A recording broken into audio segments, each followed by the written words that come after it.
This was the second Godzilla film released in 1964, about 8 months after Mothra vs. Godzilla.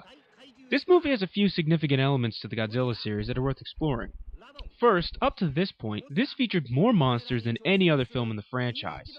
There are 4 monsters in total here, Godzilla included. Mothra makes a return, Rodan makes its second appearance after debuting in its own film, and we get the introduction of Ghidrah, who will later be known as King Ghidorah. Ghidrah would go on to become basically the main villain of Toho's monster movies, making appearances in 7 Godzilla films and 2 Mothra films, Rebirth of Mothra and Rebirth of Mothra 3. This is the first time Toho had so many monsters share the screen, and it wouldn't be the last. What also makes this movie significant is that it marks the turn of Godzilla's character from villain to savior.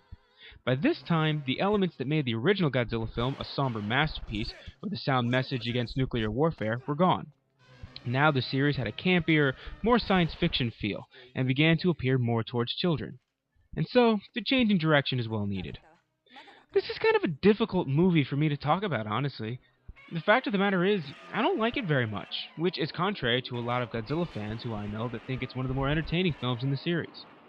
I do think that there are some positive elements here. The scenes in which the monsters are destroying things are good, as always. It's great to get more than one monster fight in the movie, and the simple fact that there are 4 monsters here is just great. But the movie drags on a bit for me, and the human characters just aren't interesting. I don't really care too much about their story. Also, even though the last 30 minutes or so is all monster fighting, the whole movie is plagued by scenes of monsters doing nothing. Yeah, there's action here and there, but it's not paced the way I'd like. If a monster's on screen, it should be doing something, plain and simple. Also, they build up Ghidrah for most of the movie, and when he finally makes an appearance, it just isn't too long before he gets brought down by the other monsters. So, the payoff just doesn't feel worth it. Overall, I don't hate this movie, but I can't say that it's really all that great.